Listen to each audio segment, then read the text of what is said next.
Coming to you live from Ever Media Studios, I am Nikki Whelan and you're watching EverTalk Live.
Happy Friday, I'm Rob Mack. And I'm Jez Moyer. Welcome to EverTalk Live, coming to you live Monday through Friday at 9 a.m. on Apple TV and Roku via the EverTalk app, and of course streaming on all things social for a little happiness in Hollywood, pop culture, and positivity. Happy Friday. Happy Friday. Boy, does it feel like a Friday. Thank God it's Friday, yes. Friday feels one of my favorite days of the week, not because the week is over, but because the adventure of the weekend has only just begun. Yeah, you get to ramp up on the weekend. That's right. What are you going to do? I don't know. Mostly stay out of my garage. Apparently, the power went off, and I couldn't get out of the garage today. What? All the gates, all the doors were locked. I was like, are you, like... Is that some sort of sign from the universe or something? Rob, you need to stay home. You've been out just way too much. Totally. It's self-care weekend. Yeah, I don't really have plans yet. Well, that's not true. Actually, I have a friend who has a birthday party, so I'm going to check out his birthday party, and then after that, we'll see. Well, if you need plans, you know. Oh, I know who to call. To ask, absolutely. Right? Well, we're really excited to welcome our very special guest to the show. Good morning, everyone in the studio, and happy Friday to you. Good morning. Good morning. Oh, thank you all so much for being with us straight out of the High Castle itself on Amazon. We've got Rich Ting in the house. Good morning, Rich. Morning. We want to know, how do you wake up and stay woke? What's your morning routine like? Well, yeah, it is pretty routine. I think it starts off with oral hygiene, brush the teeth, then breakfast, juice, coffee, banana, some eggs, and ESPN to catch up. ESPN, there it is. What do you watch on ESPN? I watch the morning show. I try to catch up on Sports Centers, you know, the stuff that I missed the night before. Yeah. And I just kind of let it run in the background, you know, just trying to see what I missed. Can appreciate that. Appreciate the sports. Appreciate you coming with the pearly whites and smelling clean. We love that. Awesome. True. Well, igniting our life one plate at a time. We have got Chef Jeff in the house. Good morning. Good morning. How are you guys? We're grateful that you're here with us today. So we want to know, how do you personally wake up and stay woke? What's your routine like? Well, it really is about, I bring my wife a latte in bed, and then I start thinking about what I'm cooking for dinner. And she's like, can I just have coffee first? You know? But that's my inspiration, you know. And there's definitely the meditating. It's so important. How you start your day, that mindset sets the tone, and that's the only chance you have to have no phones ringing, no emails. So I try to read something inspirational and think about what I'm cooking for dinner. Awesome. What do you use for meditation? An app, or do you do it yourself? You know, Becoming Supernatural, I love that guy, Dr. Joe Dispenza. That is my thing. It is literally just start at your toes, work through your whole body, each chakra, and all of a sudden your head, left and right brain start swirling together. You picture what's going to happen, and it happens somehow. All right. I love that. It's working for you. It's working. What America really wants to know, though, is what's for dinner. You already got that planned out in the morning. I know. With these holidays, I'm telling you, this is a great chance to spice it up, right? If you're doing your cranberry sauce, try adding a little harissa in it and fresh mint. All of a sudden, that boring red stuff that's like, yeah, that's what Mom made. It's like, whoa, Mom didn't make this one. You know, and it's totally different. Maybe a 5-spice butternut squash soup. That's a good way to get the holidays going. I don't know whose mom actually makes cranberry sauce. I leave it to Ocean Spray. Totally. Else, oh, you just can't open for that one. Well, we're so excited to welcome our dear friend Nikki Whelan back to the show. Congratulations, Trauma Center in select theaters nationwide, and of course on VOD. Congratulations. Thank you. It's good to be back. Thank you for having me. I like to start my morning with coffee, meditation, and then my dog, who's now disowned me. And then I have to try and wake him up. If you look, this is Yoda, who's joined us today. Yoda, come here. He doesn't want to sit with me for some reason. But trying to get this up in the morning is a whole nother conversation. That's hilarious, because I'm used to people usually saying their dogs wake them up, but in this case, you got to wake your dog. No, he's like an old man who Yeah. lays there snoring. You have to drag him out by his face and something else. That's hilarious. So Yoda does not stay woke. You got to help him get woke. Yeah, noticing. That is like the best overheard LA moment. Yoda does not Stay woke, right? Yoda, get him woke. Well, Isabel Blake Thomas is with us. She's an actress, singer, songwriter. Good morning. Good morning. How are you guys doing today? We're excited that you're here. So tell us, how do you wake up and stay woke? What's your routine? Well, I actually live on a boat, so my first thing I like to do in the morning is go paddleboarding around the marina because you've got the beautiful ocean, especially this time of year after the rain. It's super clear. And then, like everyone else seems to do, I like to do a little bit of meditation and some self-care. You reminded me of my full skincare routine, and then I try and read a little bit before I go out to my day of work. Huh. So I got to know, I love reading, so what book are you reading now? Right now, I'm actually reading the Malala book. Oh, all right. Love it. Fantastic. Paddleboarding. I know, right? I like that. You're the first one to say you wake up and paddleboard. That's true. We haven't had that answer before. Well, it's so much fun to do. I mean, it's the best kind of exercise. It doesn't feel like you're exercising, and then on top of that, I get to be next to dolphins. Yeah. It's also a moving meditation, I noticed, because if you're distracted at all, you go right down. Oh, yeah, Yeah. exactly. Been there. I've fallen in a couple times from that. Indeed. Well, thank you so much for being with us. We have a award-winning filmmaker with us today. Good morning, Ryan. How are you? Good morning. Thanks for having me. So how do you wake up and stay woke? What's your morning routine? So self-care and caffeine are also key for me. I live in New York, so I like to start the day with a walk and some loud hip-hop music. Hip-hop. What's on the playlist, brother? Right now, a lot of Stormzy, a lot of London Grime. Yeah. Tierra Whack, she's killing it. All right. Yeah. Just Love those it. names. I know, right? Yeah. Whack. Yeah. God, I'm not cool enough for that. Well, you are, because you're like the only person besides Madonna and Beyonce who has their own name as a profile on Instagram. Well, that's true. Thanks, Jeslyn, Mama. I mean, it's a pretty big deal. We look forward to continuing the conversation with each of you later in the show. Oh, so exciting. Feels like a Friday. It does feel like a Yeah. Friday. You got the animal print on, so that adds to the vibe. So does Nikki. We're very like-minded. I noticed that. her I noticed and that. Uh-huh. Fierce feminine. Yes, and strong. How was last night? Last night was so much Was it? fun. I've got to admit, I had the birthday jitters, right? Like I invited all these people to this party. Was any gonna show up? But they did, and we were at Ron Robinson right there, iconic location, Melrose, Fred Siegel, and we were celebrating his happy ending and my new beginning with Moët Rosé. So it was a first taste Love. in LA. It's now pouring at Craig's. And of course, I got to share it with some of our favorite friends and community right there in West Hollywood. Oh. It was so much fun. How fun. I simply cannot say enough great things about Ron or your wine. Oh, thank Right? you, Really amazing. Rob. Yeah. Yeah, it was really special, and it was so great to see so many familiar faces. I forget that we've interviewed over 3,000 people on the show, and left right there. I was turning around there, like, Yeah. Jocelyn, Jocelyn, and where's Rob? I said, listen, Yeah. he's stuck in his garage. Yeah, stuck in the garage, and it's probably sleeping at this point. Oh, there were carolers, and I mean, it was just so incredible Oh to my gosh. celebrate the decades that Ron Robinson has made such an impact. in Los Angeles. Fantastic. And boy, he looks great as always. Always. I mean, Jeez. they don't call him the curator of cool for nothing, right? This is true, Jess. This is true. So you've got a big weekend ahead, or what? Oh yeah, Yes. I have to rosé all day. Yes. I love all it. the things. It's now available online at moetrosé.com, but I'm still in the throes of building the Instagram and the social media profiles, and I was really nervous because I thought I'm not ready for this whole project for me with the wine, and it's really been so rewarding and a great lesson learned that I am ready. That Yeah. you don't have to be perfect.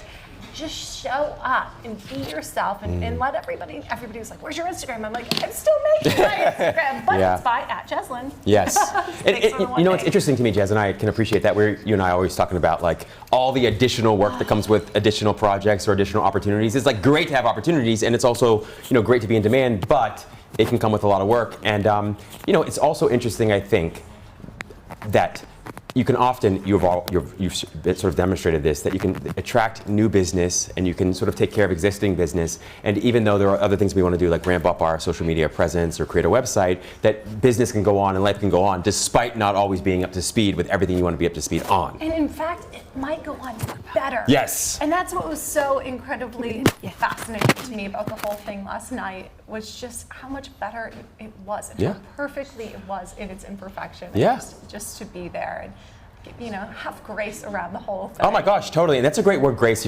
I think a lot about faith and grace. I think earlier in my life, I sort of had a knee-jerk reaction to like religion and spirituality, and I didn't really understand faith, and it felt like something I was trying really hard to convince myself of. And over time, it's interesting in the ways in which my faith has sort of evolved, because before, where it was all about over-efforting and trying super hard, now it's really more about resting and relaxing as I go about doing what I'm doing, so the action is more inspired, sort of like what you just spoke to. Oh, absolutely. Yeah. Who is it that said faith isn't seeing the whole staircase, it's just Yeah, it's Martin Luther King Jr. Oh. Yeah, amazing. That's exactly it. And so much of faith, I think, is about being present, about taking the action that's in front of you. And it's also about resting your mind and resting your body when there are opportunities, even as you go about taking action, right? Like, I think we talked about Roger Bannister, the guy that broke the first 4-minute mile. And like, that's, epic. Nobody ever thought that anybody would be able to break the 4-minute mile, but he did. They thought you'd die if you did, but he did, and he lived. And then they asked him what the secret to his success, to running fast was, and he simply said, relax. The key to running fast is to relax. Amen. Huge, yeah, easier said than done, huh? Exactly. I totally get it. Well, sit back, relax, and stay tuned, because we've got some incredible guests coming up later in the show. We'll be right back with more on EverTalk Live. Stories of people changing the world. EverTalk TV, the Netflix of talk.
All I can say to you guys is remember you are not alone.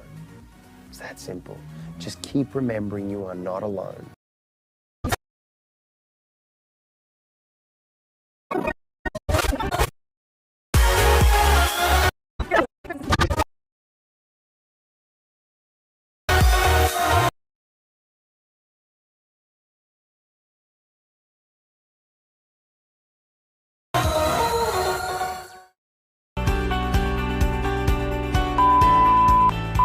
We look good.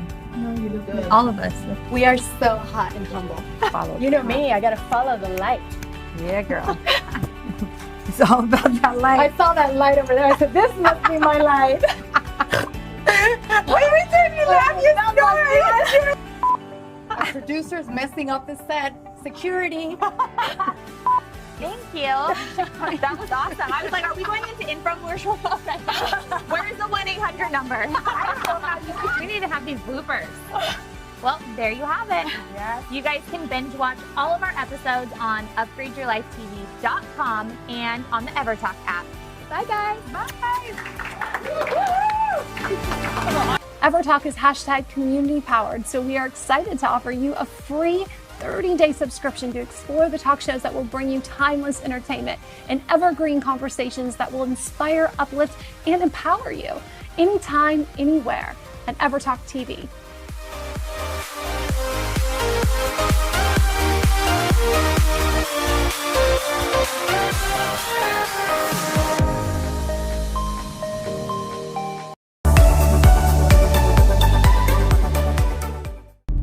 I'm Lieutenant Wiggs.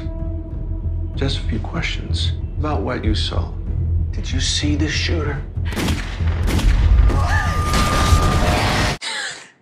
There were two of them. Who is that guy? What is this about? He was my partner. These guys killed a cop. You're a witness. Are they gonna come after me?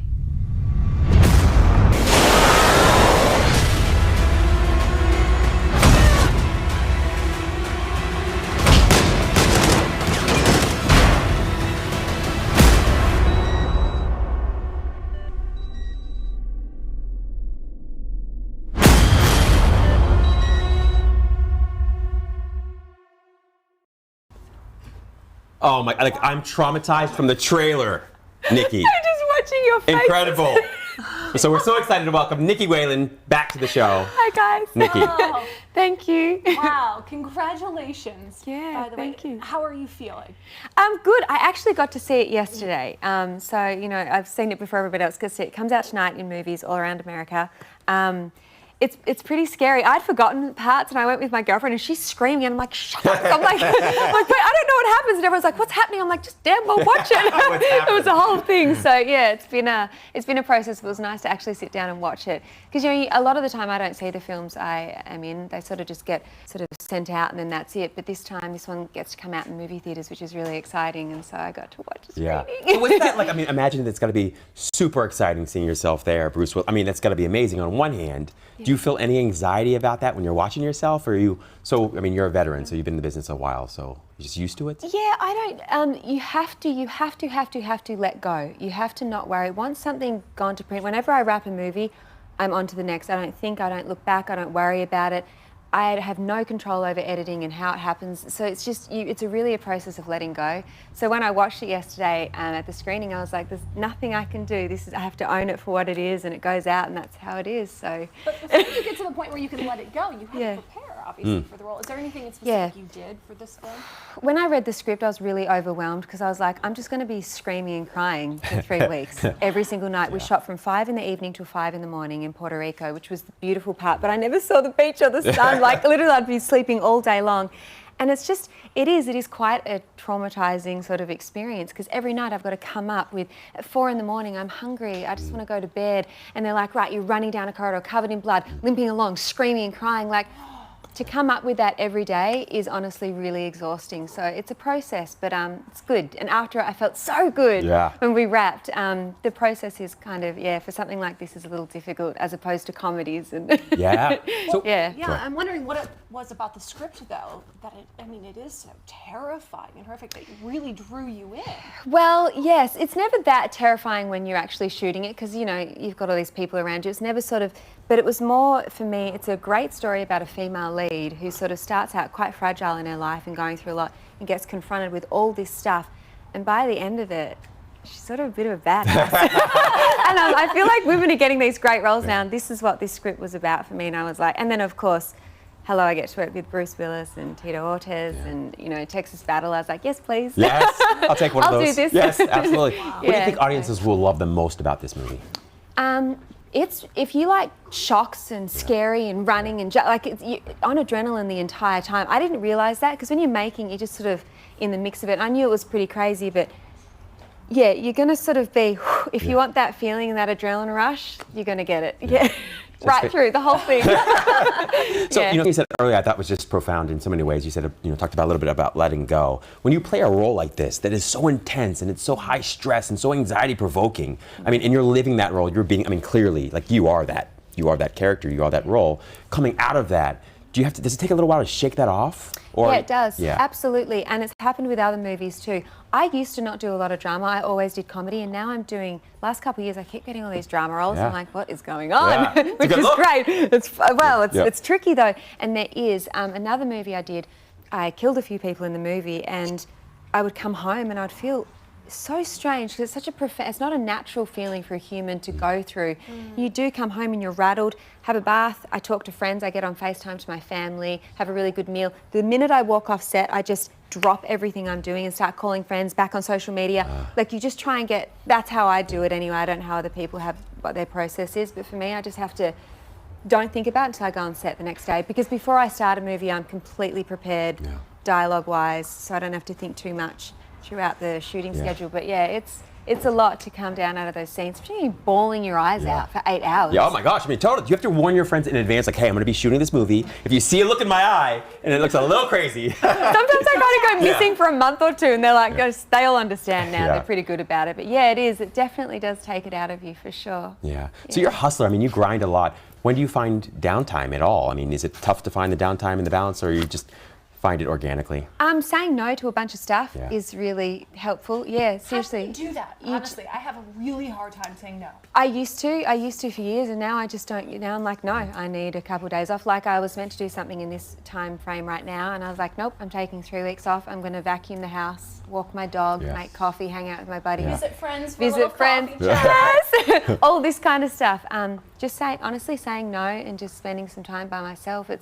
I don't know, I've got better as I've got older. Has that come with confidence, though, and of course the endless list of IMDb credits probably helps, right?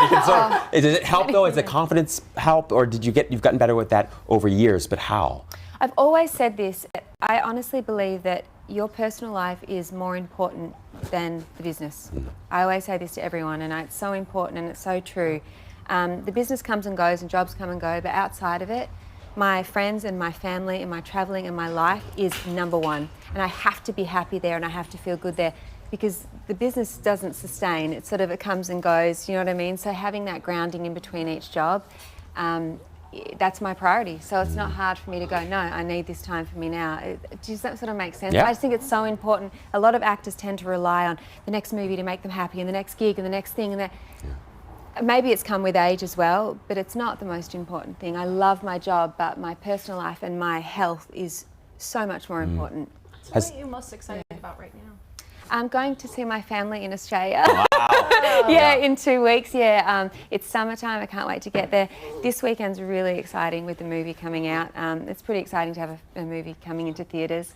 But yeah, then after that, I'll be checking out for a couple of weeks with my family and be barefoot in Australia. Nice, good life. So good luck to you, Nikki Whalen. So is faith, we talked a little bit about faith at the top of the show. And one of the challenges for me and opportunities for me in my life is like having more faith in faith, like not feeling like I have to like script it all myself, right? And I wonder, has faith played a role at all in your life? And it doesn't have to be in a sort of spiritual or religious way, but what role has faith played? I think it's so important, and again, it's come with age and over time, and I just did a podcast the other day completely about this topic. You can't force things, and you have to have a sort of trust in you. If you show up, I think discipline helps, but also a process of letting go. And I know I said this just earlier too. This movie in particular came to me last year. I was in Australia. It was December. I was laying in the bath at my sister's house, and I had no idea what was coming next in my life. I was so frightened to come back to LA. I had no work booked, and this is how actors think. And I went, stop. I'm going in that cycle. And I promise you, I laid back in the bath, I put my head back and went, universe, just please handle this for me. Within 4 minutes, my phone rang. It was a producer and said, I've got a movie for you. Can you read it? And it was this movie, shooting in Mount. Wow. Yeah, but truly keeping your heart open. It's very hard with a lot of rejection and this town and this business. Keep your heart open. I just say it to everyone, and just relax and let it go. Things will come at the right time, and that's the faith.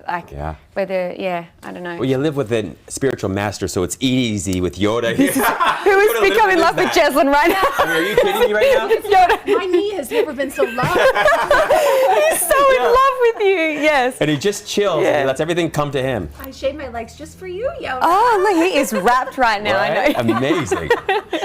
Animal love, though, is so important. Yeah, it is. Yeah. Unconditional love. Thanks for sharing Yoda with me. Thanks for having me on the show. Looks like that. I think we'll just have to go ahead and keep him around. Right, And Nikki. So stay tuned. We'll be back with more at EverTalk Live. Changing the world.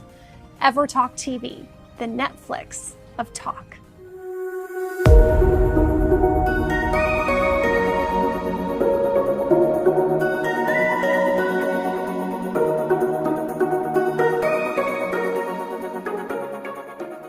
All I can say to you guys is remember you are not alone. It's that simple. Just keep remembering you are not alone.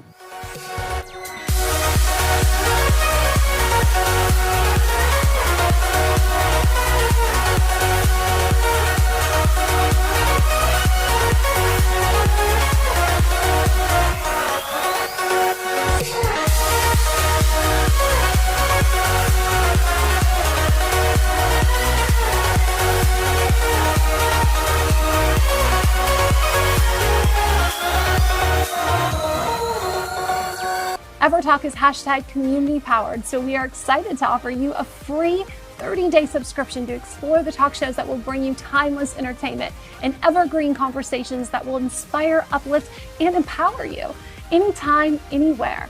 and EverTalk TV.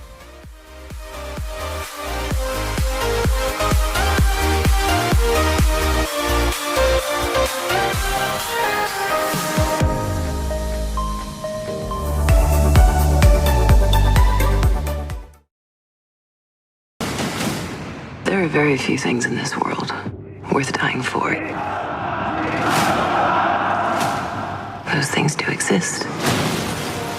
But when there's something truly worth fighting for, you're gonna know it.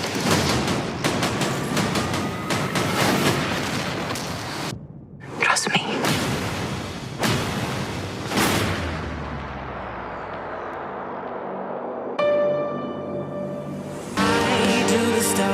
Each existence as real as the next.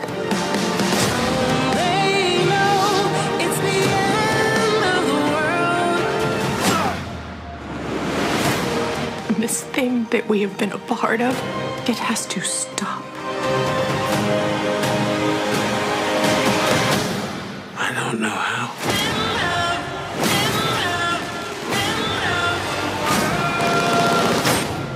Why did you come back? To kill John Smith. It ended when you said goodbye. Starring in Amazon's The Man in the High Castle, Rich Ting is with us. That is so powerful. Tell us about your role in the series and what drew you to it. Well, first, thank you guys for having me. Absolutely. It's been a pleasure being on your show this morning. Our pleasure having you. Thank you. Yeah, so we shot, that is the trailer and the teaser for the 4th and final season of The Man in the High Castle.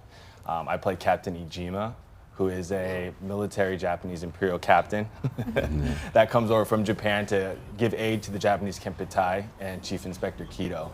And some twists and turns with my character. You know, I don't want to give any spoilers away for those of the viewers that haven't seen it yet, but definitely some questions come up as far as my objective and kind of my motive and my overall loyalty, whether it's to Imperial Japan or is it to the Kempeitai that's in the United States, governing the Pacific States. That's fantastic. So talk to us a little bit about your journey. Like, where'd your journey as an actor begin? You know what? I say it began at the age of 4. 4. Which was the first time I saw Bruce Lee on television. Yeah. You know, and that kind of sparked the whole martial arts interest as well as the potential to be on camera interest. The martial arts thing happened obviously first. And I think I was in denial for a long time. I tried to avoid the whole entertainment thing and went to college, went to grad school, worked in corporate America, and was studying acting as a hobby. And I just couldn't get away from it, and the universe kind of trapped me, and before I knew it, I came back to LA to take actually a law job at a law firm in downtown LA. Wow. And I just got discovered. Someone offered me a job and on a Warner Brothers show, and the rest is history. So. Jeez, what? Yeah. I wish it was always that easy. Yeah, I mean, stumble into success as well. It was like beginner's luck, I think, because Yeah. after that, it definitely was a waiting process to to keep it simple. Or a twist of fate. Yeah, I mean, right? It was what it was, and I'm just so blessed to be doing what I'm doing right now. Yeah. What was it about that experience, like particularly the corporate life and the law career? Like, how did that contribute to your success as an actor, do you think? I just think it gave me a really good perspective and a really good context of what we all are able to do here. You know, it's a gift. Yeah. You know, every audition I say is a gift. You know, because to me, I still stumble on the fact that someone wants to see me and potentially put me on their project. Yeah. You know, like I always think about like, who am I? Why do you want me? You know, out of all the people in the industry. So every audition, every opportunity to me, I really take as like my first job. You know, I bring that same energy, that same appreciation, that same humbleness. At the end of the day, I just, you know, whether it's a 3 a.m. call time or a 6 a.m. call time or we're shooting nights, I'm doing what I love to do. Yeah. And that just beats everything. You mentioned martial arts earlier. You know, Nikki, you mentioned discipline as well. What role does discipline kind of play in your career as an artist? Well, I think, you know, it starts when, I mean, I hate to admit that my parents were right. The hardest thing to swallow, man. But I've surrendered to it, and I can talk about it now as an adult. But I think, you know, it just starts with getting up for school, you know, going to class, having the discipline to just study and take those tests, and to show up on set, to come prepared, you know, to have your lines memorized, to know the scene, to do all your research and all your prep work. Yeah. I don't think a lot of people just see kind of like the glitz and glamour in the final product. You know, we see the amazing trailers, we see the amazing final products of everything we do, but 99% of all that is what people don't see is the waiting, is the prepping, are the days that we wake up and we don't have a job, that we still got to stay motivated and disciplined to go work out, to go to train, to take care of ourselves and to be ready so we don't have to get ready. Oh, I love That is the job. Is half of the job is not just being on set, it's how you manage your lifestyle. 100%. I really believe that. People can get down the rabbit hole when they're not working, but I always believe the ones get up and make your bed every morning. I'm telling you, it's the greatest thing. Oh, that is actually. Yeah. Mom does that every day. She gets up and makes the bed and she gets dressed no matter what. I've learned that from her. So I wonder, you're both sort of speaking eloquently to this sort of notion or this theme of like, success being a dance between making it happen and letting it happen. And I wonder for you, particularly coming from like a disciplined background, I mean, both of you, was that a challenge? Just finding that sweet spot where you stay organized, you stay disciplined, you stay focused and intentional, and yet at the same time, when you can get in the scene and you're in the role, that you can leave room for flexibility and you can relax into the spontaneity of it all. Is that a difficult thing? Well, this is another gift that I've been given. I went to law school and MBA school. So one thing about being a potential lawyer is that you don't know what the issue or the case is going to be.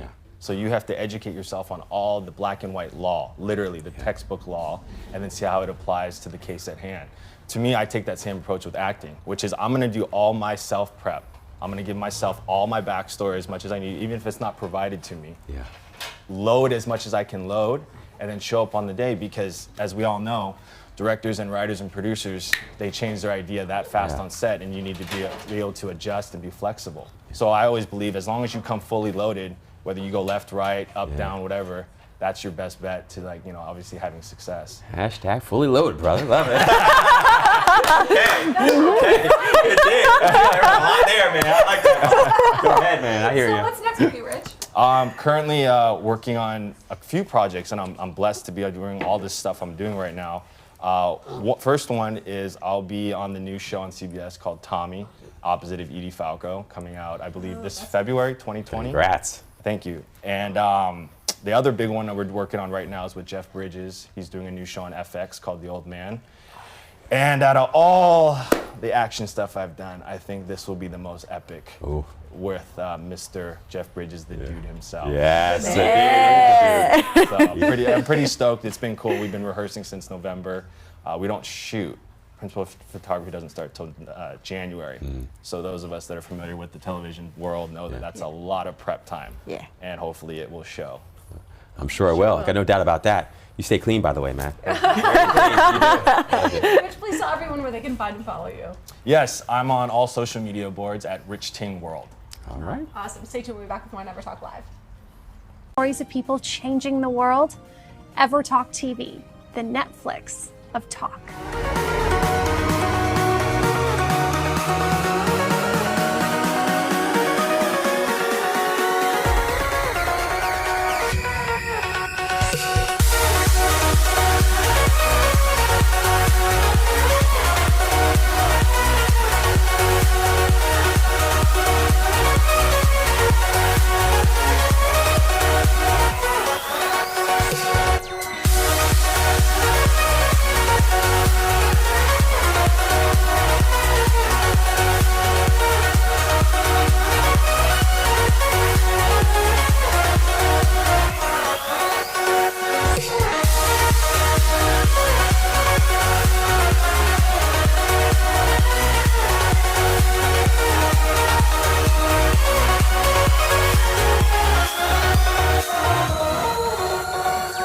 EverTalk is hashtag community powered, so we are excited to offer you a free 30-day subscription to explore the talk shows that will bring you timeless entertainment and evergreen conversations that will inspire, uplift, and empower you anytime, anywhere at EverTalk TV.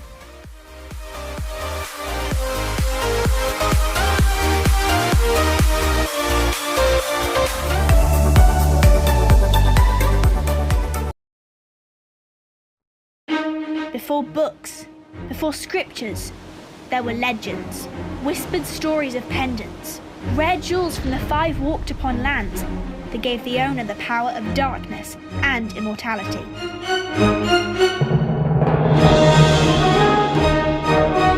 My name is Sophie Carson. I just came from India where my parents were on a dig and they were looking for a scepter which once belonged to an evil medicine man. It appears you are close to finding the last pendant.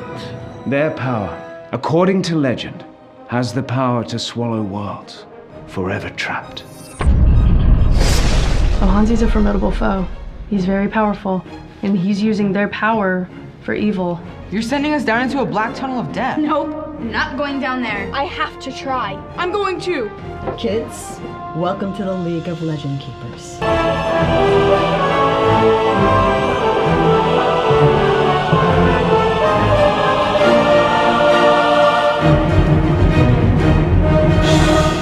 Go back to where you came from. Boom. What absolute adventure starring the League of the Legend Keepers. Isabella Blake Thomas is with us. Yes. Good morning. Good morning to you guys as well. Morning. Wow. What, seriously, an adventure that looks like. Tell us about your journey, the role, the movie. All the things. Well, absolutely. I actually wrote the film. It's actually a Wow. feature that I wrote. It had been in the works for a little while because I really wanted to create something that anyone of any age could watch, but ideally for me it was a Halloween movie that was for young adults, because I realized that there wasn't really anything for young adults. It was either something super scary or not scary at all. So I wanted something kind of in between to close that market gap.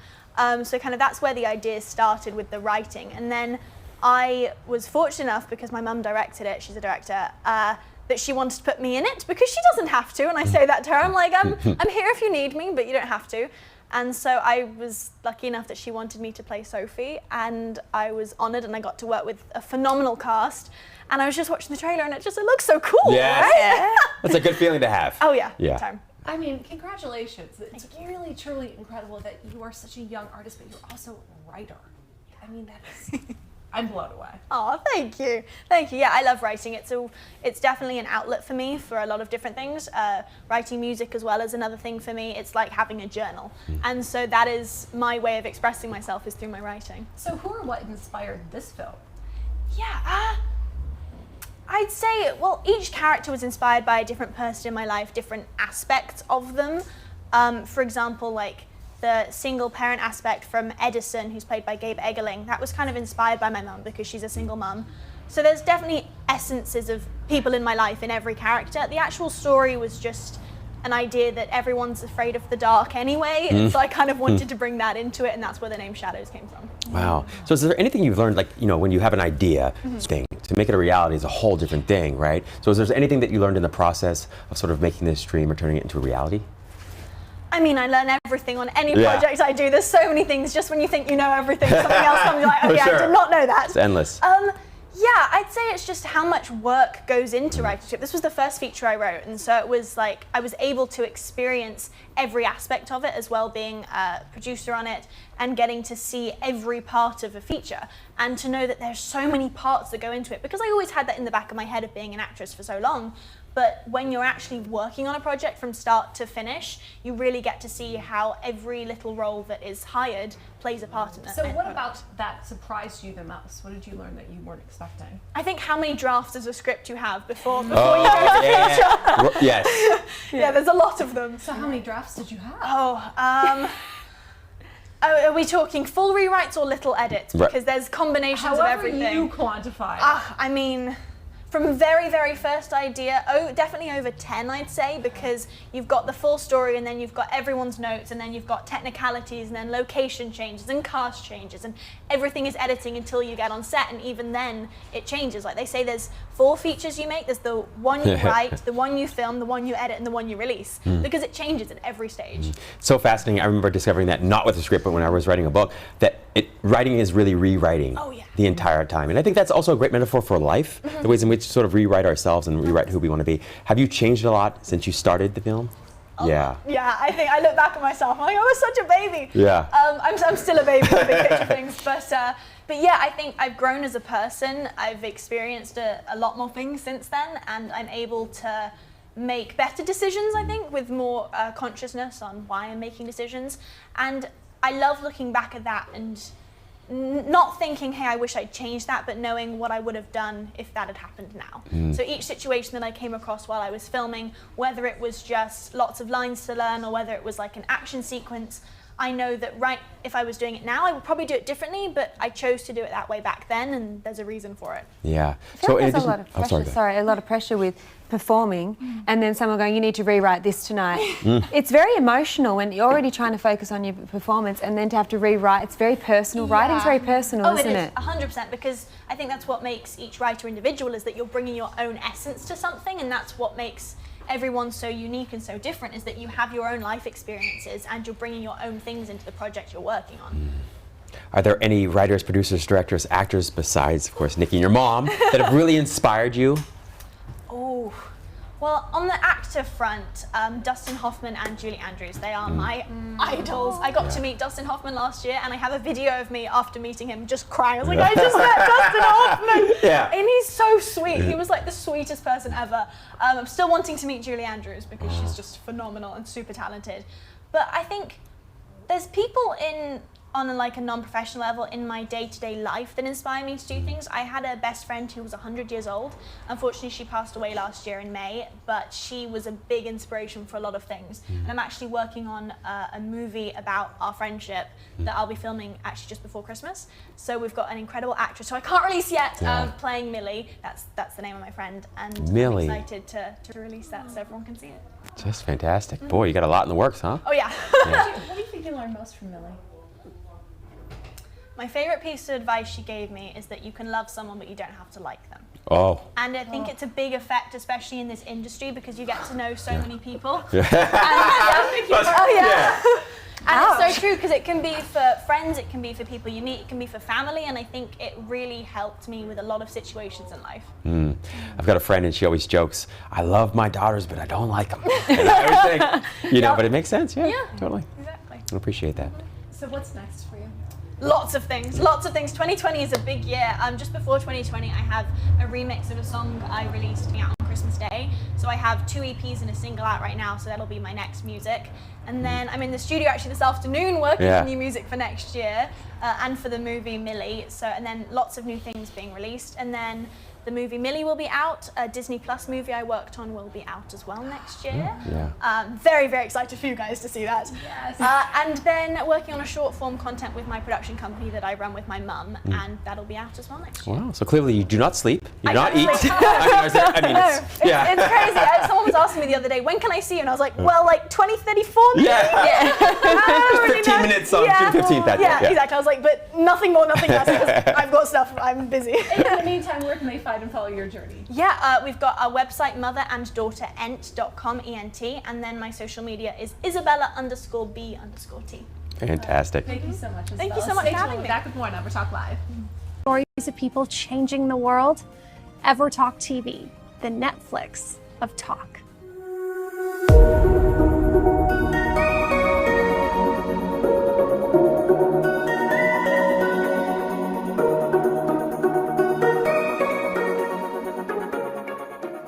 All I can say to you guys is remember you are not alone.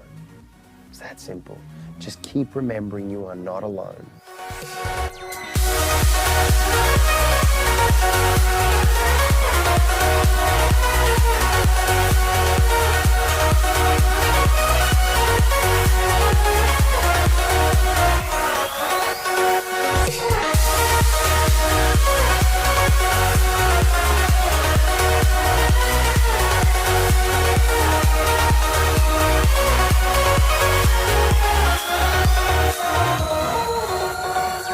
EverTalk is hashtag community powered, so we are excited to offer you a free 30-day subscription to explore the talk shows that will bring you timeless entertainment and evergreen conversations that will inspire, uplift, and empower you anytime, anywhere at EverTalk TV.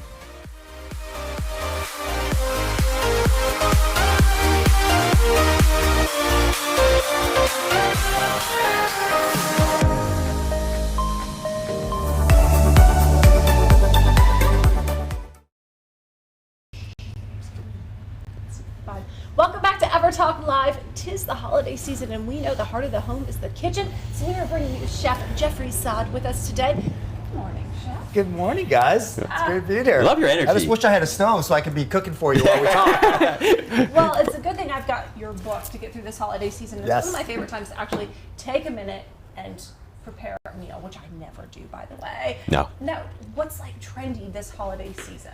Well, you know, what I think is always trending is just loving the people you're with. You know, like Thanksgiving, my best memory is my daughter, who's 23 now. She's like my sous chef. We got up early, we made quiche, we're rolling out the dough. My sister's in town, she's like, is it too early for a Bloody Mary? My son's doing his new rap song that he's dropping, you know? Yeah. But with all that said, you still want it to be delicious. You know what I mean? So I think it is nice to have some tips. And I think what's trending in general, and that was the kind of the inspiration for my book, is just kind of dragging your tongue across the globe. You know, like taking spices and the flavor stamps of different countries and kind of weaving it in to those classic dishes, right?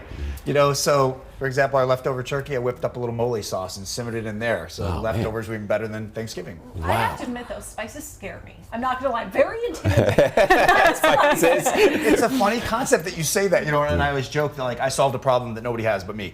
You know, I used to have my spices like alphabetical. I was like, that didn't work. You know, then I tried to group them, that didn't work. Now I have buckets and I put a flag on each bucket of the country. Oh, wow. So it's like Mexican flag, all my Mexican spices. My wife happened to be born in Iran, grew up in Italy, so I have an Italian bucket, I have an Iranian bucket, and then it kind of groups them in your head a little easier because I think otherwise you don't even know where to begin, right? Like what goes with what. But I always say the first step is just open up that spice cabinet and like smell them. And if you don't want to go like this, it doesn't smell that great, then toss them because they're dead, you know. Yeah. Oh, interesting. That's a great tip. Thank you. Yeah. Well, what's your journey to being a chef? I mean, were you always in the kitchen? I was a scrawny little 8th grader, couldn't play any sports, so I said I might as well go cook. So I went to this little diner behind my junior high school, and I started washing dishes. And then one day they're like, "You want to learn to cook?" I got a little paper hat. It was like a little diner, and I'm cooking frozen burgers and putting a little chunk of iceberg lettuce and 1,000-pound dressing. And I'm like, I'm a chef now. Yeah. That's it. I'm there. Done. But what I did do is I looked through the window and you see these people thoroughly enjoying this simple burger, and I'm like, I want to enjoy my whole life like that. You know, we all have to eat. Let it be a great journey and something that brings people together. What was the most memorable meal you ever created? Gosh, you know what's funny is it's that I've created.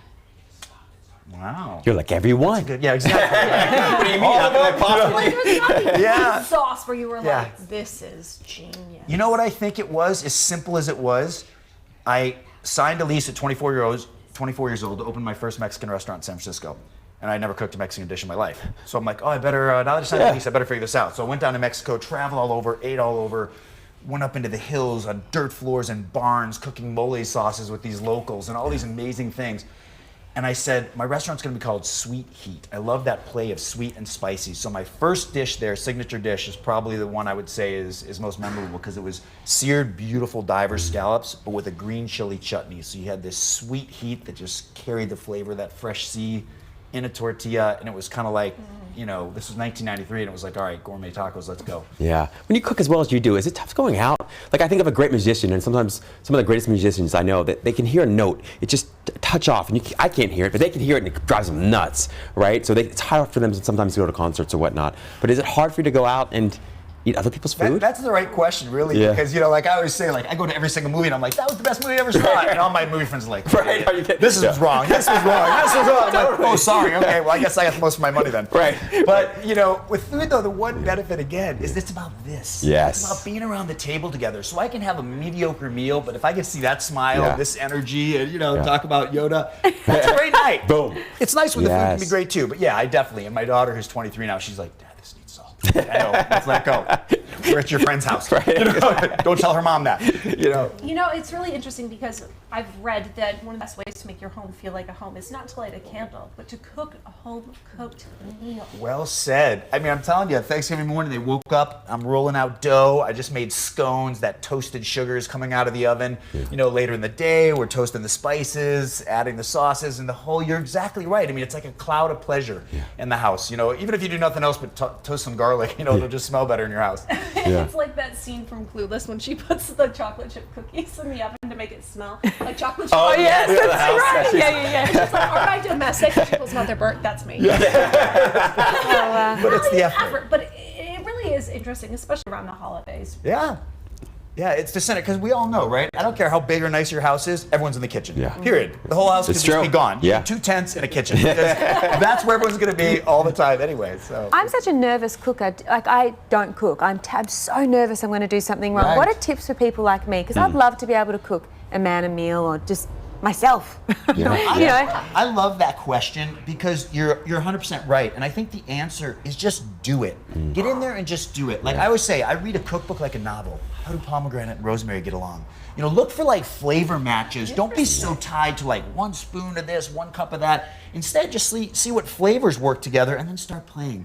Because that's the great thing about food. Other than buying a piece of Wagyu steak, it's not that expensive. If you mess up, hey, it's probably still better than you're going to get at a lot of average And there's restaurants. always Postmates, and she's an actress. No problem. Exactly. Just play it up. That's a good way to look at it, though, because I look at a cookbook like this and I see the math. Right. And I get very nervous. It's Right. all some chemistry and math, and those aren't my strong subjects. Drop the math. You know, make the reservations.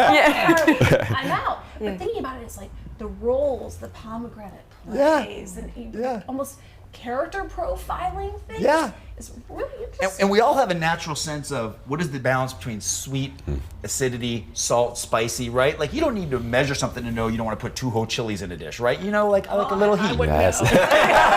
Well, you will after you do it once. But you know, just kind of think about what you like and adjust accordingly. You know, it starts simple. My wife always laughs at me because like my best dishes are the ones that I just are like mystery basket right off the cuff in the last minute. You know, when I plan it out for days, it's still good, but it's the best ones are just in the moment. Because your expectations balloon too, right? Well said. And you just I can't always meet- say at a yeah. certain price, nothing tastes good. Right. You know, I've been to those 3-star Michelin restaurants. I'm like, you put your credit card down, you're like, all of a sudden everything tastes horrible. You know? It's like, Exactly. It's too much. It's so you know? cool when you can go to someone's house and open the cabinet and go, let me whip something up. And they just pull all this stuff out. I don't know what even half the boxes you're using. It's incredible. I don't think I have any real friends. I think they just invite me over for that. Yeah. Because they're always like, all right, I got the whole menu planned. I'm like, great. What are we doing? They're like, I don't know. Can you kind of help out? Next thing I know, I'm like, apron, and it's like, dinner's ready. I'm like, okay. But Get there to work. But it's fun. I mean, that's the joy, too. It is. Well, thank you, Chef. We appreciate you. Please tell everyone where they can find and follow you, and of course, get your book. Yeah. Instagram is Chef Jeffrey Sod, and the book, you can just Google it on Amazon, and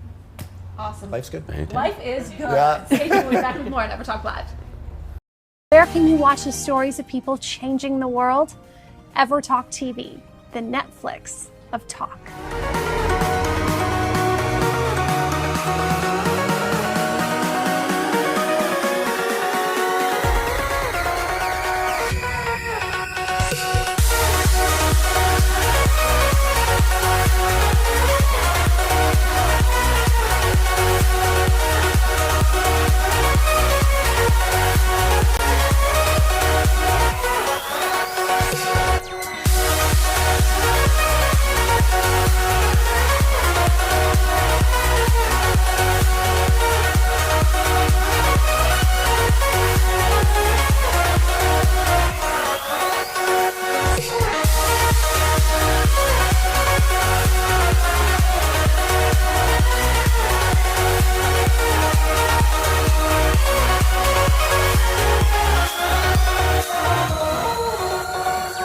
EverTalk is hashtag community powered, so we are excited to offer you a free 30-day subscription to explore the talk shows that will bring you timeless entertainment and evergreen conversations that will inspire, uplift, and empower you anytime, anywhere at EverTalk TV.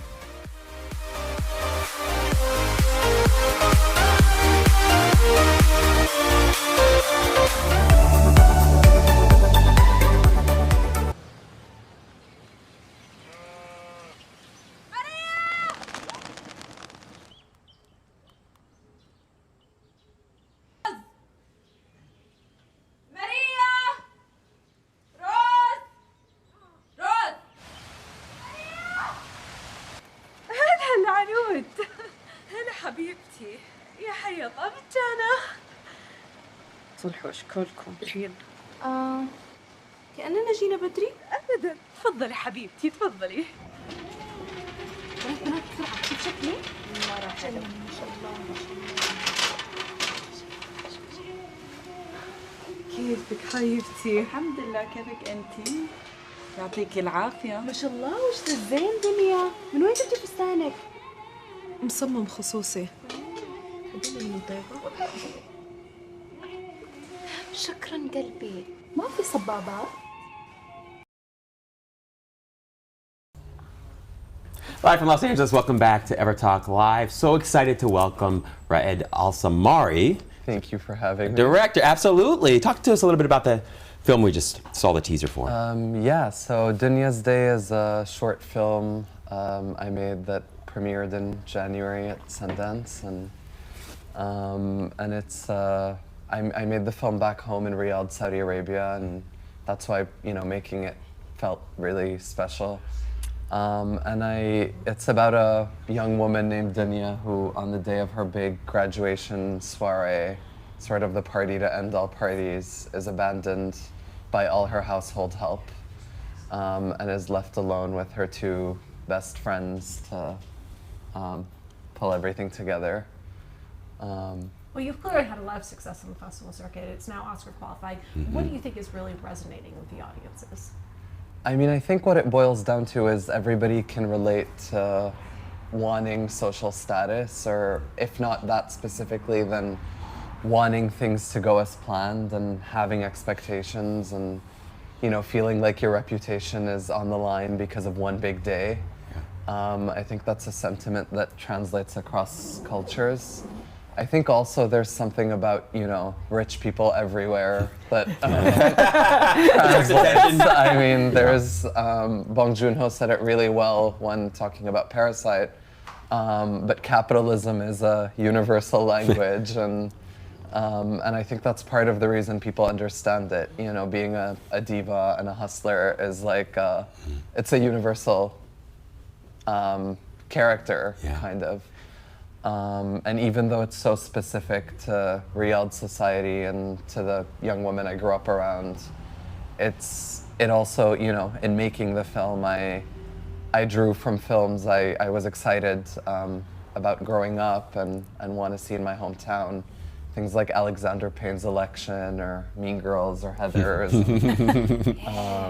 So to see that in the context of Saudi women is not something we're used to seeing, really. And I think, women of color in general don't often get those roles. So it was exciting to just give the actors a piece that really challenged them and showed they can be as funny as the men we see on screen in Saudi. Totally. Growing up in Saudi, at what point did you decide you wanted to be a filmmaker, and was that difficult for you?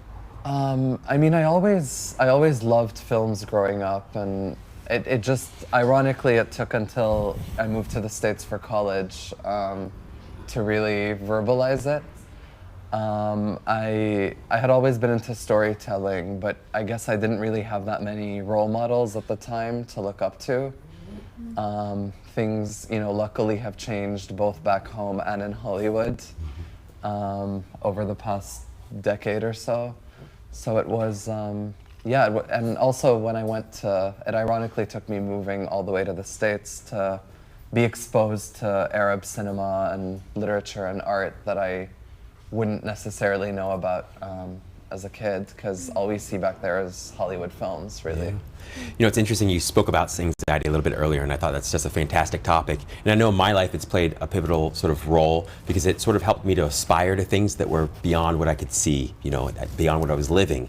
And in that way it was great, but then I realized you achieve a little bit of status, but the anxiety's just there, and it's sometimes just as as bad, if not worse. Sure. What role has status anxiety played in your personal journey, both positively and negatively? I mean, there are always expectations. There's a lot. I mean, even now, it's been an amazing year. The film, it played in a multiplex back home and was the first Saudi film to That's gotta be dope, movie theater there. right? So that was insane. That was the first Saudi movie to play. Yeah, I mean, the first film period was Black Panther, and then we played a few months after that. Wow. Yeah. So it's insane, but the anxiety is, like you said, there, and I guess what helps is to take things day by day and really have a support system. Yeah. If I didn't have the collaborators I had working on this film, and the support system I have, family and friends beyond that, it would be really easy to just fall into imposter syndrome, or to let people's expectations be crippling. Sure. And I guess, I mean, I had to find a way to personalize the character's journey for status. Yeah. And even if I'm not, someone who cares about graduation parties or birthdays, I can relate to, you know, this film feeling like everything is on the line. And I feel like anybody, you know, anybody can find an into that. Totally. Yeah. So let's say there's somebody out there, of course, this city is filled, the whole world is filled with people who want to be filmmakers, and they want to be Oscar qualifying filmmakers, directors, whatever. What's the one sort of tip or trick or recommendation you'd have for those people who want to do what you're doing and what you've accomplished? I mean, the best advice that helped me was an old teacher of mine told me to focus on making a film only I can make, and hopefully not only I can watch. That's great. That's really good. Yeah. I mean, and it's really about, you know, taking that sentiment and trying to drown out all the noise and people's expectations. I mean, a short film, when I was making this film, there's so much I wanted to make back home, but a big part is accepting, you know, no film is gonna speak for 30 million or any, you know, X number of people, and all you got to do is represent yourself, I guess. And that's, you know, that sentiment has been sobering. Yeah, gets the pressure off. Yeah. It does, Well, yeah. please tell everyone where they can find and follow your journey and where the film is going to be playing next. For sure. So the film is on all social media channels. It's Dunyasday, Dunyasday. And I am on Instagram. It's my name with an underscore in the middle. Yeah. Such a pleasure. Congrats. We appreciate you. Thank you. We'll be back tomorrow. We're talking Thanks for having me. You're welcome, Mother. I was about to go viral then. Let's have it right now. All right, cravings. Pineapple, sparkling water, and rice pudding. All together, mixed. Sure. All right. What is the most nostalgic thing to you? My parents. I like that. It's so Yeah, sweet. their smell. When's it okay to lie? To your child about Christmas. Elf on the shelf. I'm like, oh. It's all good. Make sure to tune in, watch my episode with Tammin talking all about pregnancy sex. It's going to be good. Bye. EverTalk is hashtag community powered, so we are excited to offer you a free 30-day subscription to explore the talk shows that will bring you timeless entertainment and evergreen conversations that will inspire, uplift, and empower you anytime, anywhere at EverTalk TV.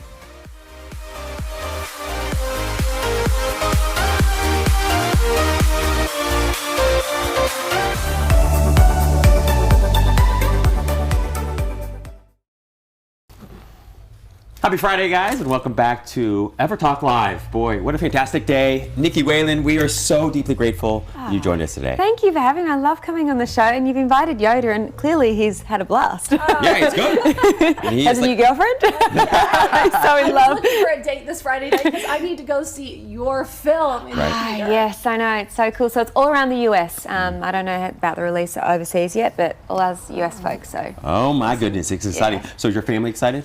they are really excited, but they can't see it yet. So they have to wait for it to get down to Australia. It'll be on demand after this, so you guys can check it out. Now, are you going to actually go to the theater, like in disguise? I always wonder. I know, it's a good Do question. you know what? It's funny.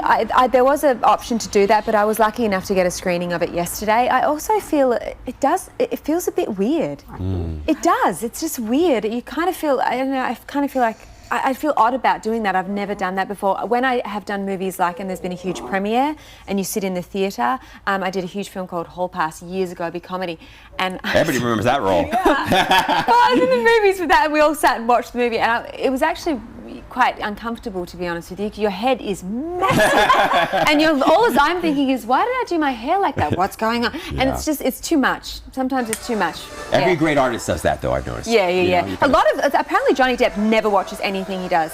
Okay. Yeah. We'll take a note from John. Yeah, indeed. So please, again, remind everyone where they can find and follow you on all socials. Oh yes, just at Nikki Whelan across Twitter, Instagram, Facebook. And Trauma Center? Trauma Center out in movies tonight all around the US. So check it out. And us live Monday through Friday at 9 a.m. Of course, you can watch the entire show, the replays, the rewinds, or listen to the podcast on Apple TV and Roku via the EverTalk app and streaming on all socials. That's right. Check us out. Send us a DM. We'll be back on Monday. Check out Trauma Center over the weekend. It's going to be phenomenal. I promise. And MoyerRose.com. We'll see you Monday. That's right. Have a great day. Happy on Friday. purpose.